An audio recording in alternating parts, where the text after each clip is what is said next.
तुम हमेशा खुश रहना सीख जाओगे। इस कहानी को अंत तक देखना। इस कहानी में हमेशा खुश कैसे रहना है ये बताया गया है। तो चलिए दर्शकों, कहानी की शुरुआत करते हैं। दोस्तों, हम अपने जीवन में हमेशा सुख के पीछे भागते रहते हैं। हर एक मनुष्य को सुख चाहिए। हर एक मनुष्य को अपना जीवन सुख में बिताना है। आपने अपने जीवन में क्या कुछ नहीं किया होगा, लेकिन क्या आपके जीवन में सुख आता है? आखिर यह सुख कहां रहता है? यह सुख हमें कैसे मिलेगा? क्या इसका कोई पता बता सकता है? यह पूरी दुनिया केवल सुख के पीछे भाग रही है, पर सुख कोई वस्तु तो नहीं जिसे आपने जब चाहा उसे हासिल कर लिया। और जो सुख हमारे जीवन में कभी कभी आते हैं वह भी वास्तविक नहीं है, क्योंकि वे सुख हमें केवल इसीलिए महसूस हो पाता है क्योंकि उसके पहले हम अपने जीवन में दुख महसूस कर रहे थे। और जैसे ही वो दुख थोड़ा सा दूर होता है कि हमें सुख की अनुभूति होने लगती है। जैसे कि एक पति पत्नी शादी के कई वर्षों के बाद भी अपने पहले बच्चे का इंतजार कर रहे हैं। उनके पास सब कुछ है, लेकिन उनके पास कोई बच्चा नहीं है। इसलिए उनके पास सब कुछ होते हुए भी, उनके पास वो सारी सुख सुविधाएं होते हुए भी, उनके सारे सुख दुख में बदल जाते हैं। पर एक दिन उन्हें एक बच्चा प्राप्त हो ही जाता है। तब वह बहुत खुश हो जाते हैं, वह बहुत सुखी हो जाते हैं, वे सुख का अनुभव करते हैं। लेकिन जैसे जैसे समय बीतता जाता है, कुछ ही समय के बाद वे फिर से दुखी हो जाते हैं। उस बच्चे की खर्च को लेकर, उस बच्चे की पढ़ाई पालन पोषण को लेकर, आपस में होने वाले तनाव को लेकर, तब उन्हें अपने बच्चे से मिलने वाले उस सुख का कोई ख्याल नहीं रहता। वह उसे भूल जाते हैं और फिर से एक बार वह दुख में जीने लगते हैं। इसी तरह यह पूरी दुनिया सुख के पीछे भागती ही रहती है। पर जब उन्हें सुख मिलता है तो उसे छोड़कर वह दुख को पकड़ लेते हैं। इस पूरे संसार में यदि किसी के पास सबसे कीमती शरीर है तो वह मनुष्य ही है। इस प्रकार से आपको सबसे ज्यादा सुखी होना चाहिए, लेकिन उसके बावजूद भी हम दुखी रहते हैं। यदि आप किसी से यह पूछेंगे कि आप दुखी क्यों हैं, तो अधिकांश लोग यही कहेंगे कि मेरी तो किस्मत खराब है, मेरा तो होना ही दुख है। इस प्रकार उसे अपने होने से जो खुशी मिलनी चाहिए वह नहीं है, बल्कि उसने अपने होने को ही अपना दुख बना लिया है। वह जिंदा है, वह जो चाहे वह कर सकता है। इस बात की उसे खुशी नहीं है, बल्कि उसे इस बात का दुख है कि उसके साथ कुछ गलत हो रहा है। लेकिन क्या आपने कभी इसके बारे में सोचा है कि हम ऐसा क्यों सोचते हैं? इसका बड़ा ही सीधा और सरल कारण है, और वह यह है कि हम मनुष्य कभी भी बाहर की ओर खुशियां ढूंढते हैं। हम खुशियां दूसरों में ढूंढने में लगे रहते हैं। क्या दूसरे लोग, बाहर के लोग आपको सुख दे सकते हैं? क्या उन्होंने कभी आपको कोई सुख दिया है? तो यहां पर एक प्रश्न और उठता है कि क्या आप अपने आसपास के लोगों से खुश हैं? यह सवाल अपने आप से पूछकर देखिए। आपको इसका जवाब हमेशा कुछ इसी प्रकार मिलेगा कि इसने तो मेरे साथ ऐसा किया है, ये मेरे साथ धोखा करता है, इसने मेरे साथ अच्छा नहीं किया, मैं तो इसे पसंद तक नहीं करता, मैं तो इसकी शक्ल तक नहीं देखना चाहता। वो सब आपके पास हो या ना हो, आप कभी भी उनके पास रहकर अपने आप को खुश नहीं महसूस करते, बल्कि उनके द्वारा दिए गए दुखों को ही याद करते हो। बहुत से ऐसे लोग भी आपको मिले होंगे जो ये कहते हैं कि ये जीवन व्यर्थ है, मैंने अपने इस जीवन में कुछ नहीं किया और ना कुछ कर सकूंगा, मेरा जीना व्यर्थ है, मैं इस जीवन से हार चुका हूं और अब मुझे कोई रास्ता नजर नहीं आता, सब बेकार है। तो ऐसा क्यों होता है? वास्तविकता तो यह है कि इन्होंने अपने जीवन में कुछ ना कुछ ऐसा हारा है जो इन्हें अपने जीवन से भी बड़ा लगता है। और वह क्या था? वह था इनका सुख।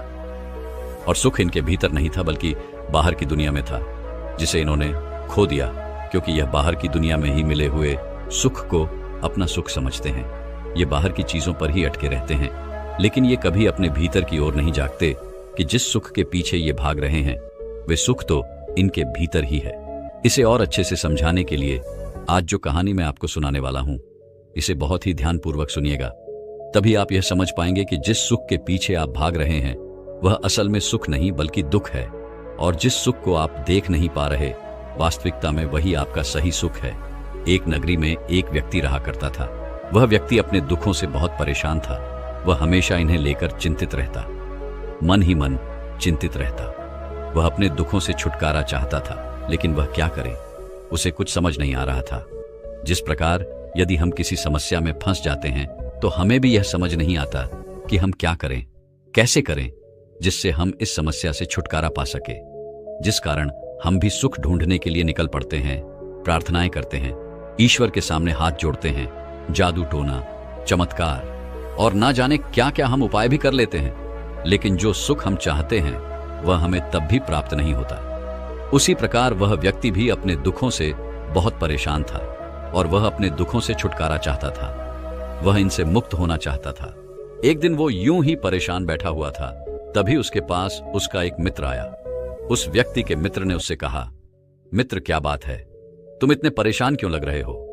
इस पर वह व्यक्ति कहता है, मित्र मेरे जीवन में अनेकों दुख हैं और मैं इनसे बहुत परेशान हो चुका हूं। मैं एक दुख से निकलता हूं तो मुझे और भी दुख घेर लेते हैं। मैं इनसे बहुत परेशान हो चुका हूं और मैं इनसे छुटकारा चाहता हूं। तभी उस व्यक्ति के मित्र ने उससे कहा कि पास ही के जंगल में एक बौद्ध भिक्षु रहते हैं, तुम उनके पास जाओ। वह सभी की समस्याओं का निवारण करते हैं।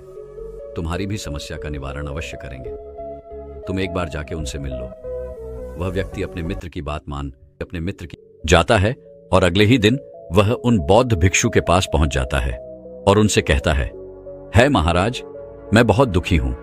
मेरे जीवन में इतने दुख है कि मैं इनसे बहुत परेशान हो चुका हूं। मैं अपने इन दुखों से छुटकारा चाहता हूं। कभी कभी तो ऐसा लगता है कि मुझे इस जीवन को त्याग देना चाहिए। अब मेरे लिए इस जीवन में कुछ नहीं बचा, केवल दुख ही दुख है और मैं चाह कर भी इनसे निकल नहीं पा रहा। क्या आप मेरी समस्या का निवारण कर सकते हैं? क्या आपके पास कोई ऐसा उपाय है जिससे मैं अपने इन दुखों से मुक्त हो जाऊं? इस पर वो बौद्ध भिक्षु मुस्कुराने लगे और उस व्यक्ति से कहते हैं, बेटा, मैं तुम्हारे दुखों का निवारण तो नहीं कर सकता, क्योंकि मैं तुम्हारे दुखों को देख नहीं सकता। जिसकी समस्या है उसे वही खत्म कर सकता है। तुम्हारा दुख, तुम्हारी दुखों का कारण और उसका निवारण तुम्हें ही करना होगा। इस पर वह व्यक्ति कहता है महाराज, यदि मैं अपने दुखों का कारण आपको बता दूं, तब क्या आप उसे खत्म कर सकते हैं? इस पर वह बौद्ध भिक्षु मुस्कुराने लगे और उस युवक से कहते हैं, अवश्य तुम जाओ और अपने दुखों का कारण ढूंढ कर लाओ। वह व्यक्ति इतना सुनकर खुशी खुशी अपने घर लौट जाता है और अगले दिन उन बौद्ध भिक्षु के पास वापस आता है और कहता है महाराज, मुझे अपने दुखों का कारण मिल गया। इस पर वह बौद्ध भिक्षु कहते हैं, बहुत बढ़िया, बताओ आखिर तुम्हारे दुखों का क्या कारण है? इस पर वह व्यक्ति कहता है महाराज, मेरी पत्नी जो मेरा कहा नहीं मानती। मैं उससे चाहे कुछ भी कहूं वह मेरी एक नहीं सुनती। मेरे बच्चे भी अपनी मां पर गए हैं, वह भी मेरा कहा नहीं मानते। यहां तक कि मेरे मित्र भी कभी मेरी मदद नहीं करते और मेरे मालिक जो मेरा वेतन काट देते हैं और मेरी तनख्वाह कभी नहीं बढ़ाते और बेवजह ही मुझे डांटते रहते हैं, फटकार लगाते रहते हैं, लोगों के सामने मुझे शर्मिंदा करते रहते हैं। और इतना ही नहीं, मेरे पड़ोस में रहने वाला वह शामू भी हर रोज नई नई वस्तुएं लाता है, जिसे देखकर मेरे मन में ईर्ष्या उत्पन्न होने लगती है। वह मुझे सामान दिखा दिखाकर जलाता है। यह बात बौद्ध भिक्षु ने बड़ी ध्यानपूर्वक सुनी और उसके बाद उस युवक से कहते हैं, चलो तुम्हें तुम्हारे दुखों का कारण तो पता चल गया, अब अपने दुखों का निवारण भी तुम ढूंढ सकते हो। जब तुम्हें तुम्हारे दुखों का निवारण मिल जाए तब तुम मुझे आकर बता देना। वह व्यक्ति उन बौद्ध भिक्षु की यह बात सुनकर खुशी खुशी वहां से चला जाता है और अगले दिन से वह अपने दुखों का निवारण ढूंढने लगता है। वह हर एक समस्या को बड़ी बारीकी से देखता और समझता है और फिर अगले दिन वो उन बौद्ध भिक्षु के पास वापस पहुंचता है। तभी वो बौद्ध भिक्षु उस व्यक्ति से कहते हैं, क्या तुम्हें तुम्हारे दुखों का निवारण मिल गया? इस पर वह व्यक्ति जोर से हंसते हुए कहता है, हाँ महाराज, मैंने अपने दुखों का निवारण ढूंढ लिया है। इस पर वह बौद्ध भिक्षु उस युवक से कहते हैं, बहुत अच्छे, तो अब बताओ कि तुम्हारे दुखों का निवारण क्या है?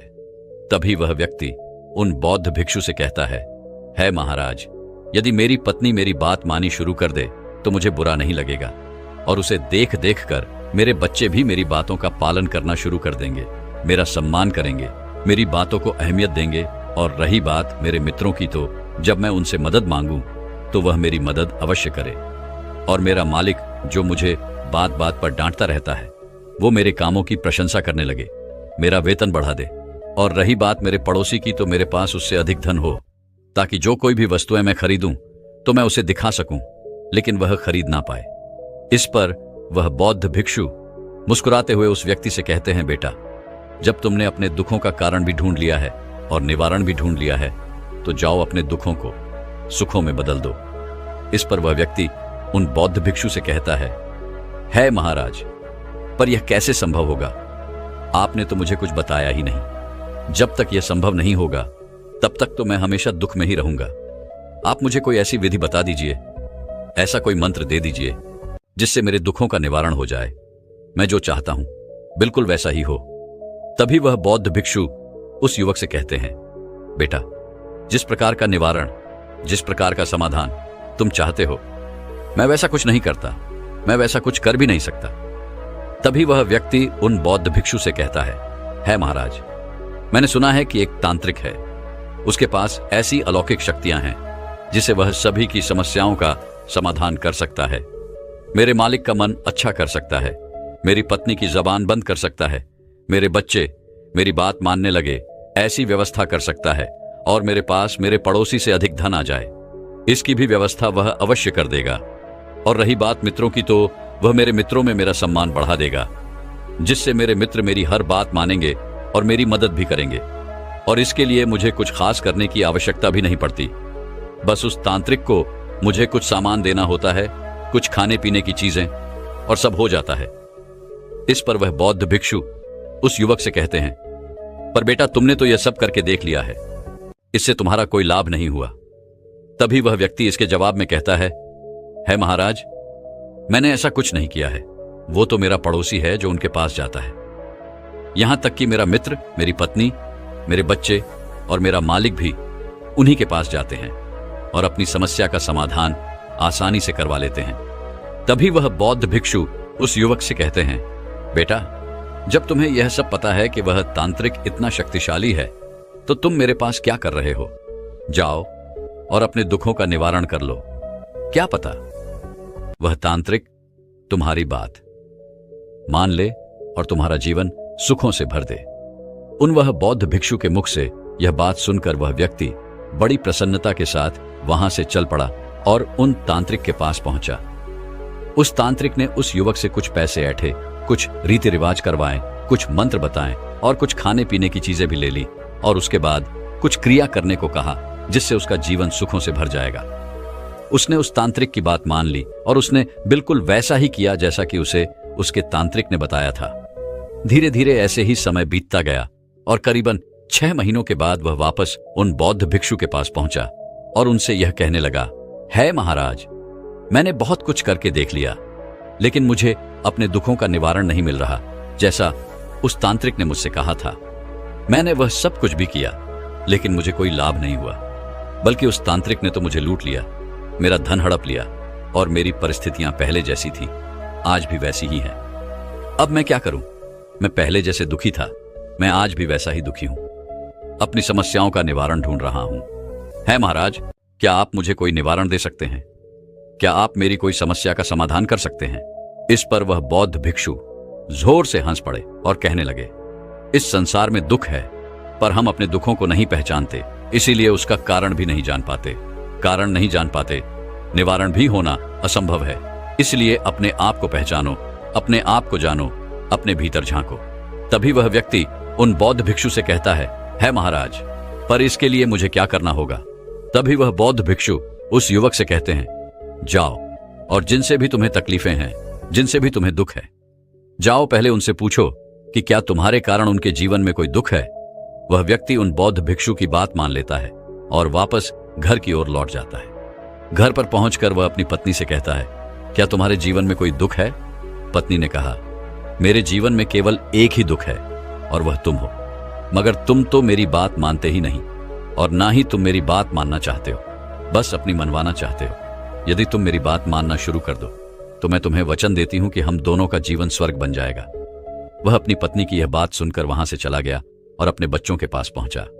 वह उनसे कहता है, बच्चों, क्या तुम्हारे जीवन में कोई दुख है?